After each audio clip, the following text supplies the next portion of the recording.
So we've had a lot of people request this video, and I think a lot of people have had trouble setting up bank accounts for their holding company. I'm going to set one up for my holding company today. So this is not financial advice. I'm not your attorney. I can't tell you exactly how to do this. I'm just going to show you what I'm doing. And then if you choose to do it the same way, it should work for you also. So go ahead and get into it here. So this is at Mercury. This is the company or the bank that I like using. They tend to be more crypto friendly, but we're still going to fill this out in a way where we're a holding company and we're going to be managing these assets, right? So irrespective of if it's crypto or not, these are just investments that we're making because a lot of people are going to be using their digital assets to diversify later on, by businesses, by real estate. So we want to make sure that the bank account is set up correctly from the jump here. So I'm just going to type in, business name. Um, it's ideal if you don't name your company something crypto related, something a little bit more ambiguous. But let's say you did. So let's say you got web Web3 holdings, and maybe you have a DBA. If you have a DBA, you might put it there. You're going to be in the U.S. We're going to put in, a phone number here, and we'll do an EIN number. So you should get that. So when you form your LLC with us or an attorney, you'll get an EIN letter, articles of incorporation. Those will need to be uploaded later, but you'll pull the EIN number or the employee identification number off of the letter that you get from the IRS, and that's what's going to go in this spot right here. You're probably not going to have a website associated with the company. It is going to be an LLC.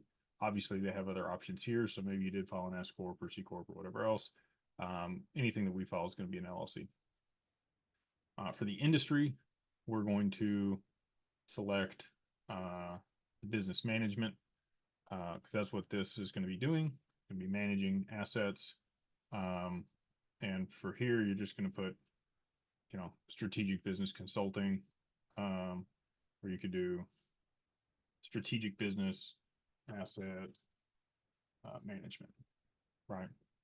Um, and the reason for this is again because it's not necessarily always going to be crypto. You might have other things involved with this company, and if you list crypto here, they're probably going to ask some other questions. So this is specific enough that it's okay and in line with what this company is going to be doing, but also ambiguous enough that it's not going to cause any problems. So next up, I can put in an address. This is here in Dallas. So it says, you're going to put your company's legal address here. If you operate out of your house, that's what you're going to put here. If you do have an actual office building, that's what you're going to put here. You don't want to put your virtual office information here because they're probably going to mail you stuff occasionally. And anything that you actually do want to receive in the mail, you always want to put your actual address on. This isn't going to be public anywhere. It's not going to be shared. It's only going to be to your purview and the bank. So again, I would share your public, not your public address, but the address that you live at in this spot here. Same thing down here. I would put the same address in where you're going to be working. You're going to be working out of your home, your residence. So we're going to make the investments and manage stuff from. So page 3, you're going to click U.S. citizen. You're going to type in your social security number. So whatever that is, I'm just going to put in, this here. That'll register because it fills the spaces. But obviously, you want to put your social in there for the bank account, your phone number in here, whatever that might be. Put in a random number here. And then we're going to put in, I was born the first day of, your actual birthday, what you're going to put in here. Same thing. We're probably going to put that same address as your home address is what's going to go in this here and pre-fill. So actually, see, it says this is not a residential address. So I'm going to say,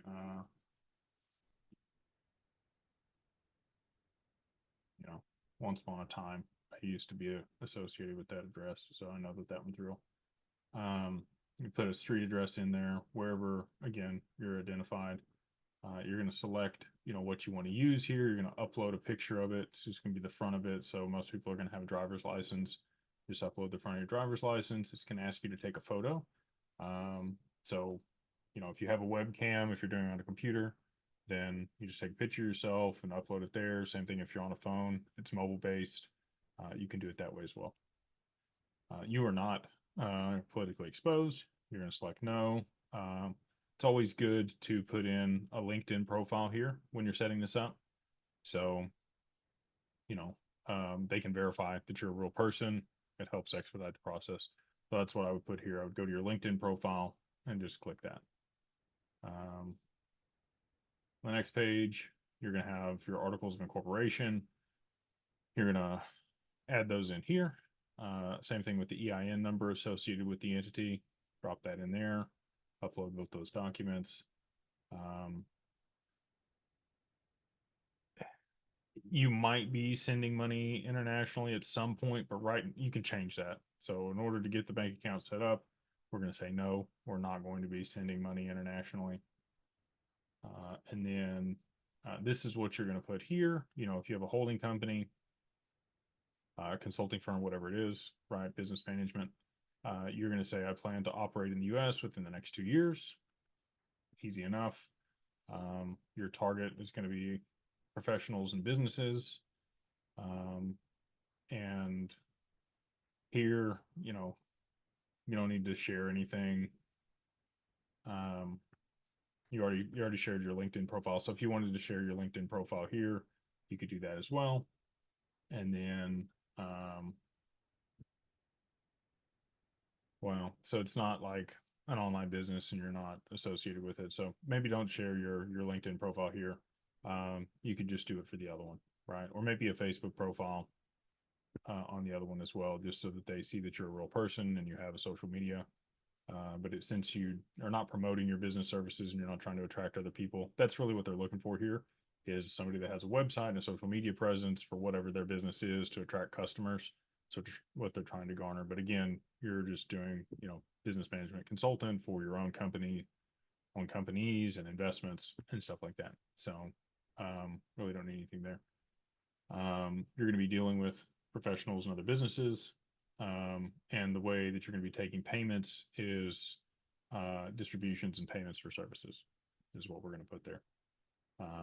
And so once you had all that uploaded, everything was done, you're going to click review application. At that point, you should be able to push it through and be able to set up a bank account for your holding company. And then you'll be able to take profits and do all the things that you need to when the time comes. So this is how I would do it. This is how I have done it. And you're able to get it done, get you a bank account set up. So in the email that you received, you're going to get a link, and then you'll be able to process this and get it done in the same manner that I have here.